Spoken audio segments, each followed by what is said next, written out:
కాళేశ్వరంలో 98,000 వచ్చిందంటారు, వాస్తవంగా వచ్చింది 20 లక్షలు. కానీ అసలు ఈ దేశ చరిత్రలో ఎప్పుడైనా ఒక కొత్త ప్రాజెక్టు కడితే ముందు బ్యారేజ్ కట్టడము, సర్జ్ పూల్ కట్టడము, పంప్ హౌస్ కట్టడము, రిజర్వాయర్ కట్టడము, సబ్స్టేషన్లు కట్టడము, మెయిన్ కెనాల్ కట్టడము, డిస్ట్రిబ్యూటరీ కట్టడము, ఆ తర్వాత కదా మైనర్స్ సబ్ మైనర్స్ కట్టేది. ఇలా అంత చేసి పెట్టినాం మేము 80%. గా మైనర్స్ సబ్ మైనర్స్ దవ్వుతే కాలువలకు నీళ్ళు వస్తాయి. గా పని మీరు చేయండి అంటున్నాం మేము కాళేశ్వరంలో. ఇప్పుడు ఆ విషయానికి వస్తే చరిత్ర కూడా చెప్పినారు గౌరవనీయులు పెద్దలు శ్రీయర్ అన్న గారు. ఎస్ఆర్ఎస్పి ఎప్పుడు స్టార్ట్ అయిందే 1963లో ఎస్ఆర్ఎస్పి ప్రాజెక్టు స్టార్ట్ అయితే దాదాపు 12 ఏళ్ల తర్వాత ఇనాగ్రేషన్ చేసినాడు 25,000 ఎకరాలకు నీళ్ళు వచ్చినాయి. మొత్తం ఎస్ఆర్ఎస్పి ఆయకట్టు 9 లక్షల ఎకరాలకు ఐపీ క్రియేషన్ చేయడానికి ఎన్ని ఏళ్ళు పట్టిందంటే 40 ఏళ్ళు పట్టింది.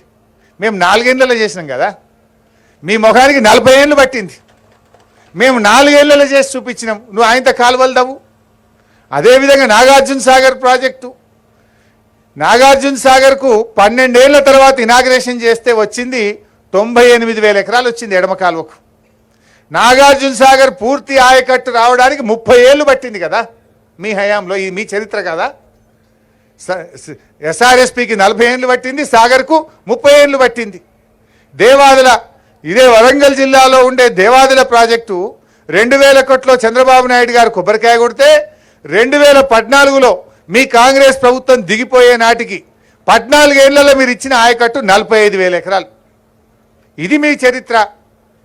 ఇవన్నీ మర్చిపోయి మీరు మాకు చెప్తారు కల్వకుర్తి, ఇదైతే ఇంకా గొప్ప చరిత్ర. ఇలా మహబూబ్నగర్ యాత్రపోయిన నాయకులు ఇంకా సిగ్గు లేకుండా కల్వకుర్తి ప్రాజెక్టుకి అయితే 30 ఏళ్ళు చంద్రబాబు నాయుడు శిలాపలకమేమో రాజశేఖర రెడ్డి మొక్కలు పెట్టుడు, రాజశేఖర రెడ్డి పలకయ్య, చంద్రబాబు నాయుడు మొక్కలు పెట్ట, ఒకళ్ళు దత్తత తీసుకొని ఒకళ్ళు యాత్రలు చెయ్య. 30 ఏళ్ల కల్వకుర్తి ప్రాజెక్టుకు మీరు ఇచ్చిన ఆయకట్టు 13,000 ఎకరాలు. 1984 నుంచి 2014 వరకు కల్వకుర్తి ప్రాజెక్టు కింద వచ్చిన ఆయకట్టు 13,000 ఎకరాలు. కానీ కేసీఆర్ గారి నాయకత్వంలో కాలువకుర్తి ప్రాజెక్టుకు ఇలా 3,07,000 ఎకరాలకు నీళ్ళు ఇచ్చాం. మేము అక్కడ కాలువలు తవ్వి మహబూబ్ నగర్ జిల్లాను పచ్చబడేటట్టు చేసినాం. గా పని కాళేశ్వరంలో మీరు చేయండి. అంత అయిపోయింది కదా. ఇవాళ టనల్ అయిపోయింది, ప్రెజర్ మెయిన్లు అయిపోయింది, మెయిన్ కెనాల్ అయిపోయినాయి, రిజర్వాయర్లు అయిపోయినాయి, పంపింగ్ స్టేషన్లు అయిపోయినాయి, మన డిస్ట్రిబ్యూటరీలు అయిపోయినాయి. గా మైనర్లు సబ్ మైనర్లు తవ్వి నీళ్ళు ఇవ్వమంటే ఏం రాజకీయం చేస్తున్నారు మీరు? రైతుల కోసం పనిచేయండి, నిజాయితీగా పనిచేయండి. అదేవిధంగా ఈరోజు డ్యామ్ల విషయంలో మాట్లాడుతున్నారు. అసలు ఇక ఇటువంటి డ్యామ్కు ఎప్పుడు ప్రమాదమే జరగలేదా ఈ దేశంలో? అసలు ఎన్ని జరిగినాయి? వందల సందర్భాలు ఉన్నాయి ఇలాంటి. మన రాష్ట్రంలోనే కడెం ప్రాజెక్టు, ఇదే కాంగ్రెస్ ప్రభుత్వం ఇదే తెలంగాణ ప్రాంతంలో కడెం ప్రాజెక్టు కడితే 1958లో మొదటి వరదకే మొత్తం పొట్టు కొట్టుకుపోయింది. 1958 ఆదిలాబాద్ జిల్లాలో కడెం ప్రాజెక్టు 1958లో మొత్తం కొట్టుకుపోయింది. తర్వాత రిస్టోర్ చేసిండ్రు 1995లో మళ్ళా కొట్టుకుపోయింది, 2 సార్లు కొట్టుకుపోయింది కడెం ప్రాజెక్టు. అదేవిధంగా ఖమ్మం జిల్లాలో తాలిపేరు వాగు 2 సార్లు కొట్టుకుపోయింది మీ కాంగ్రెస్ ప్రభుత్వ హయాంలో.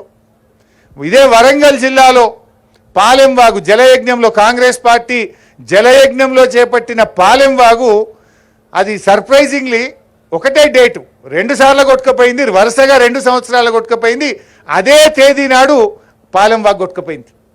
2 సార్లు పాలెం వాగు కొట్టుకుపోయింది, తాలిపేరు 2 సార్లు కొట్టుకుపోయింది, పాలెం మన కడెం వాగు 2 సార్లు కొట్టుకుపోయింది. ఇక దేవాదుల ప్రాజెక్టులు అయితే పటాకులు వెళ్ళినాయి పైపులు. దేవాదుల ప్రాజెక్టు టనల్ కూలిపోయి కార్మికులు చనిపోయిన పరిస్థితి, ఎల్లంపల్లి ప్రాజెక్టు కూడా తెగిపోయిన పరిస్థితి, సింగూరు డ్యాములు కొట్టుకుపోయిన పరిస్థితి, మూసి గేట్లు కొట్టుకుపోయినాయి, సాత్నాల హెడ్ రెగ్యులేటర్ కొట్టుకుపోయింది, పులిచింతల గేట్లు కొట్టుకుపోయినాయి. ఇట్లా చెప్పుకుంటూ పోతే మన రాష్ట్రంలోనే పలు సంఘటనలు జరిగినాయి. కానీ మేము అట్లా చేయలే కదా. గత ప్రభుత్వాలు ఏం చేసినాయి? రాష్ట్ర ప్రయోజనాలు, రైతు ప్రయోజనాల కోసం యుద్ధ ప్రాతిపదికన దాన్ని రిస్టోర్ చేసే ప్రయత్నం చేసినాయి. కానీ దురదృష్టవశాత్తు ఇవాళ రాష్ట్రంలో ఉండే ప్రభుత్వం బురద జల్లే ప్రయత్నం, రాజకీయం చేసే ప్రయత్నం తప్ప దాన్ని రిస్టోర్ చేసే ప్రయత్నం చేయడం లేదు. ఈ విషయాన్ని ఇలా రాష్ట్ర ప్రజలు గమనించాల్సిన అవసరం ఉంది. బీజేపీ వాళ్ళు కూడా మాట్లాడుతున్నారు ఇలా కేంద్ర ప్రభుత్వం వాళ్ళేదో గొప్ప చరిత్ర ఉన్నట్టు. గుజరాత్లో మోర్బీ డ్యామ్ కొట్టుకపోతే 130 మంది చచ్చిపోయింది. ఎక్కడ ముచ్చటెందుకు, మన విడిపోయిన ఆంధ్రప్రదేశ్లో కేంద్ర ప్రభుత్వం డిజైన్ చేసి కేంద్ర ప్రభుత్వం కడుతున్న పోలవరం కొట్టుకపోలేదా? ఇవాళకి 5 ఏళ్ళైంది పోలవరం కొట్టుకపోయి. కేంద్ర ప్రభుత్వమే డిజైన్ చేసింది, కేంద్ర ప్రభుత్వమే ఎగ్జిక్యూట్ చేస్తుంది. ఇదే సెంట్రల్ వాటర్ కమిషన్, ఇదే ఎన్డీఎస్ఏ వీళ్ళే చేస్తే కొట్టుకపోయి 5 ఏళ్ళైనా దిక్కు దివాన్ లేదు. డయాఫ్రేమ్ వాల్ కొట్టుకపోయింది, దాంట్లోని గైడ్ బండ్ కొట్టుకపోయింది, అక్కడ నిర్మించిన కాపర్ డ్యామ్లన్నీ లీకేజీలు మయమైపోయినాయి. ఇవాళ 5 ఏళ్ళైంది, 5 ఏళ్ళైనా ఎన్డీఎస్ఏ రిపోర్ట్ రాలే ఇప్పటికీ. మన మేడిగడ్డకు మాత్రం 2 రోజులకే రిపోర్ట్ ఇచ్చిరబ్బా. 5 ఏళ్ళైనా పోలవరం కొట్టుకపోతేనేమో ఎన్డీఎస్ఏ రిపోర్ట్ రాదు. మేడిగడ్డ అలా దిగనే లేదు, చూడనే లేదు, నీళ్ళే ఉన్నాయి, 2 రోజులకు రిపోర్ట్ ఇచ్చారు. అంటే ఇది ఎంత రాజకీయ దురుద్దేశంతో కూడుకున్నదో అర్థమైతలేదా? ఆ రిపోర్ట్ కూడా మొదలు మీడియాకు పోయింది, తర్వాత గవర్నమెంట్కి వచ్చింది. అంటే వాళ్ళు అప్పుడు హడావిడిగా ఎన్నికల్లో లబ్ధి పొందడానికి ఏ రకమైన కుట్రతో వ్యవహరించిందో కూడా ఇలా అర్థమవుతూ ఉంది. ఇప్పుడు ఇట్లాంటి సంఘటన జరిగినప్పుడు దాన్ని ఎట్లా చేయాలో చేయాలి. ఇప్పుడు ఇంకో విషయం కూడా చెప్పాలి మీకు. నేను 2022లో ఫ్లడ్స్ వచ్చిన ఇదే గోదావరిలో, ఇక్కడ జర్నలిస్టులకు కూడా తెలుసు మిత్రులకు, 2022లో ఫ్లడ్స్ వచ్చినప్పుడు కన్నెపల్లి పంప్ హౌస్లకు, అన్నారం పంప్ హౌస్లకు నీళ్ళు వచ్చినాయా లేవా? పంప్ హౌజులు డ్యామేజ్ అయినాయా లేవా? ఆ రోజు ఇదే కాంగ్రెస్ వాళ్ళు అయిపోయింది, ఇక కన్నెపల్లి అయిపోయింది, మొత్తం కాళేశ్వరం మునిగిపోయిందని కూడా సంకల్పం గుద్దుకున్నారు వీళ్ళు.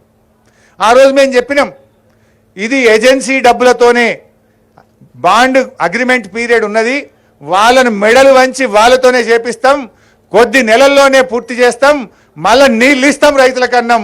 3 నెలలు 4 నెలల లోపలనే రిపేర్ చేయించినాం, నీళ్ళు ఇచ్చి చూపించినాం. మేము మీరు ఆ స్ఫూర్తిని చూపియండి, మీరు కూడా రిపేర్ చేయించండి, జరుగుతాయి సంఘటనలు. దాని మీద విచారణ చేయమని అసెంబ్లీలో చెప్పినా కదా నేను. మా పార్టీ తరఫున మేము అసెంబ్లీలో మేమే డిమాండ్ చేసినాం, ఎస్ విచారణ చేయండి, తప్పు చేసిన వాళ్ళ మీద శిక్షించండి, కానీ రైతులకు ఇబ్బంది కలగద్దు, యుద్ధ ప్రాతిపదికన ప్రాజెక్టును పునరుద్ధరించండి అని చెప్పినాం. గా పని చేయమని మీ మీద ఒత్తిడి పెంచడం కోసమే ఇవాళ మా మేడిగడ్డ యాత్ర. రైతు ప్రయోజనాల కోసమే మేము వచ్చినాం. ఎందుకంటే మాది ఉద్యమ పార్టీ. మేము ఇంకా పోలవరంలో ఒక్క విషయం చెప్పి నేను దాంట్లోకి పోతా. పోలవరం ప్రాజెక్టు స్టార్ట్ చేసినాడు బైసాబ్ 10,000 కోట్లతో జీవో ఇచ్చిండ్రు. ఇప్పుడు లాస్ట్ జీవో ఎప్పుడు ఇచ్చిందంటే 2018-19లో ఇచ్చినారు. 55,000 కోట్లకు పెరిగింది ప్రాజెక్ట్ కాస్ట్. ఇప్పుడు లేటెస్ట్ 1,00,000 కోట్లు కావాలన్నట్టు దానికి. అంటే 10,000 కోట్లతో స్టార్ట్ అయిన పోలవరం పూర్తి కావాలంటే ఇవాళ 1,00,000 కోట్లు కావాలి. అంటే ఎన్ని రెట్లు పెరిగినట్టు? 10 రెట్లు. ఇది ఎవరు కడుతుండ్రు? కేంద్ర ప్రభుత్వం కడుతుంది, సెంట్రల్ వాటర్ కమిషన్ కడుతుంది. మరి ఆడ 10 రెట్లు పోలవరం ప్రాజెక్ట్ కాస్ట్ పెరిగిందంటే అవినీతి జరిగింది, కేంద్ర ప్రభుత్వ పెద్దలు తిన్నారు అని మేము మాట్లాడరాదా? మేము మాట్లాడలేమా? మరి ఆడ 10,000 కోట్ల పూర్తి అవుతుండే, పోలవరం జల్లి కట్టే 10,000 అవుతుండే, 1,00,000 కోట్లు అయింది, 90,000 కోట్ల అవినీతి జరిగిందని మాకు మాట్లాడరాదా ఏంది? ఇది పద్ధతి కాదు. దయచేసి ఇవాళ దేశవ్యాప్తంగా ప్రాజెక్టుల కాస్ట్ ఎట్లా పెరిగినాయి గౌరవనీయులు శ్రీఆర్ అన్న అన్ని వివరించింది. ఇంకా నేను దాంట్లోకి పోను. కానీ మాది ఉద్యమ పార్టీ. ఇవాళ మా ప్రయత్నం ఏముంటుంది? తెలంగాణ ఉద్యమంలో నుంచి ఈ ఆనాడు దేవాదులు వచ్చిందంటే తెలంగాణ ఉద్యమంలో వచ్చింది. ప్రాణహితకు మీరు హడావిడిగా కొబ్బరికాయ కొట్టిందంటే తెలంగాణ ఉద్యమంలో నుంచి వచ్చింది. అంతకుముందు ప్రాణహిత లేదు, దేవాదులు లేదు.